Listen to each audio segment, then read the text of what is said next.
نزهة بلغة القطط.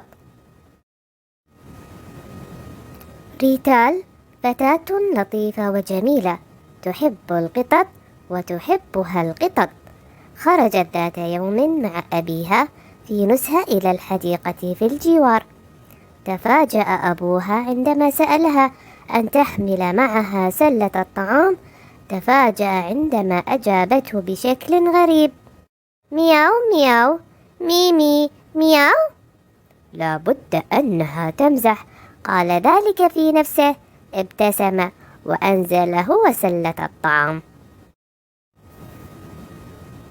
جلسوا فوق البساط جميعا ورتبوا المكان. ثم حملت ريتال الكرة وقالت لوالدها: ميمي مياو مياو. صمت والدها قليلا ثم سألها: ريتال، هل تمزحين معي؟ نظرت إليه ثم كررت الإجابة: ميمي مياو مياو. لا أعلم ما بك يا ابنتي، ولكن هيا فلنلعب بالكرة معا. لعبا معا ثم جلسا لتناول الطعام.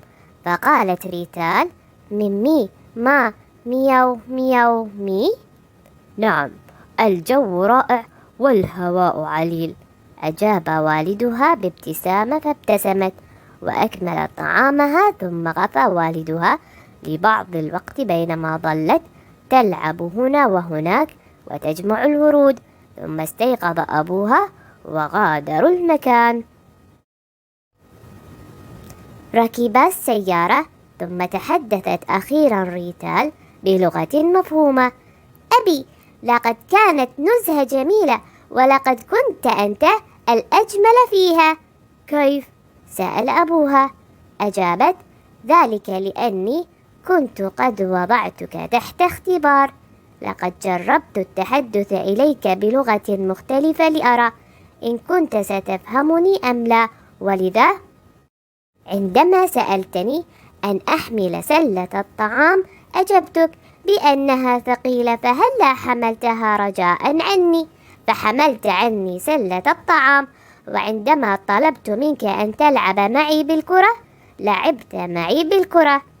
وعندما تحدثت معك عن الجو أجبتني: نعم، الجو رائع والهواء عليل. لقد كنت رائعا أبي، لقد فهمتني تماما. التفت والدها إليها ثم قال: مي مياو ميمي ما مياو ماو ماو مياو. ماذا قلت أبي؟ سألت ريتال بفضول شديد. لم يجبها. ابتسم وحرك السيارة. ماذا قلت أبي؟ أرجوك أجبني. ظلت ريتال تلح بالسؤال وظل والدها مبتسما حتى وصلا إلى المنزل فأجابها: أنا أبوك، بالطبع سأفهمك يا ابنتي حتى ولو لم تتحدثي. هذا ما قلته. لقد كانت نزهة جميلة جدا ريتال، لن تنساها أبدا.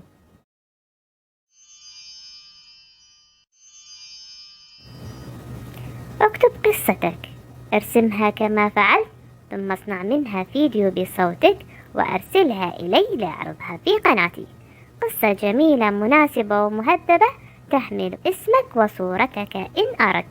أرسلها إلى هذا العنوان miskinda@gmail.com، وإن وافت الشروط حتما سأرحب بك.